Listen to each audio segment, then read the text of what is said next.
Beautiful souls. Thank you for being here with me and welcome to Cosmic Paradise. It is time for a story because we have here 40 days, 40 stories, and I try my best to succeed. I have no idea if I'll be able to tell you 40 stories, but one thing I know for sure. If not, I got an idea. I want you to tell me a story, the weirdest spiritual story that I can share with all of you. So, inside our community, if you allow me to tell you the story of your life, I would be so thankful. Cause I can imagine telling around for 20 stories. Right now I'm sitting and I have a list where I'm writing all the stories of my life. Well, I kind of get it. Stories with no psychedelics. Stories where I was completely sober. And right now, all the stories before, nothing happened. It was just me and my spiritual experiences. So, if you have a story, please share it in the comments. And if you allow, I will, in case I won't be able to remember 40 stories, I will tell your stories. I will tell your stories to the audience. So, let's create something beautiful together. Are you with me? Are you with me? That's nice. The next story of my life. Whew.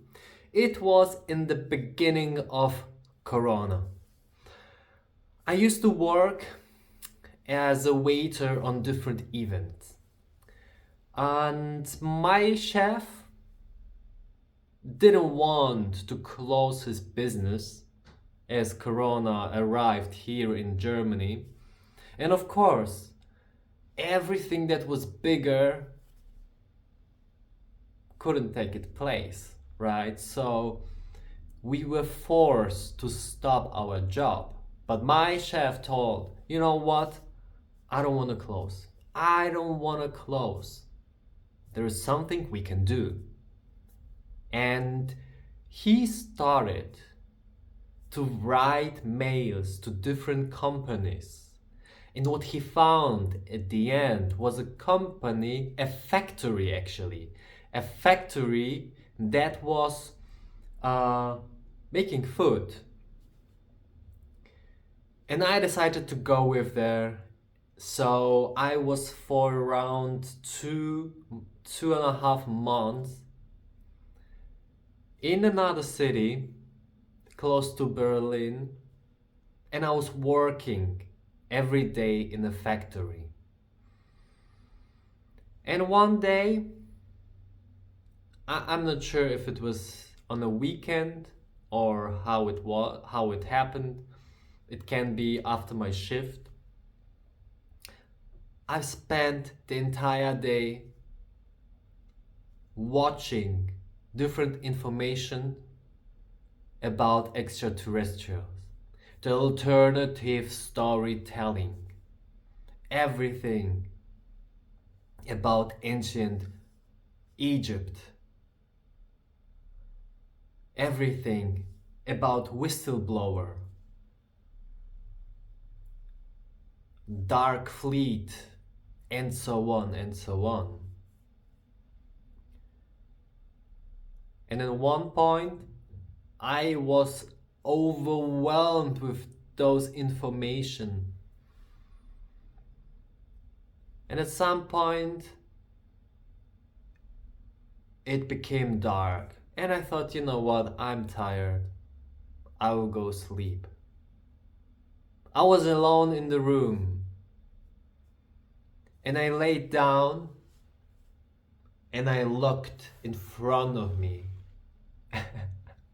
And in front of me, there was this extraterrestrial being flying over me. I was able to see it so clearly. And the most fascinating thing about it, I wasn't afraid of all at all. I was looking into those big eyes, and from the shape it was really like kind of this those grays, you know, those little extraterrestrials that used to kidnap people and so on. But this one had something calming in his aura. And while I was laying in my bed, it was flying above me. You know, I describe it like it took for so long. No, it was just a couple of seconds. But it was in front of me and I was looking at it. It was small, and then it flew over my head and through the wall behind me. The funny thing about the story is, in the moment it disappeared, I started to worry. I started to feel fear. But the moment I was able to see it, nothing at all. So this is the story how I saw an extraterrestrial flying over me. An incredible story, isn't it? So, here we go. Here we are. Let's share our stories together. Let's share them all. So remember, just write your story and I will tell those stories for all the people so they know what kind of weird and amazing things can happen to us during our life, our experience, and the weirder the better story. Thank you very much.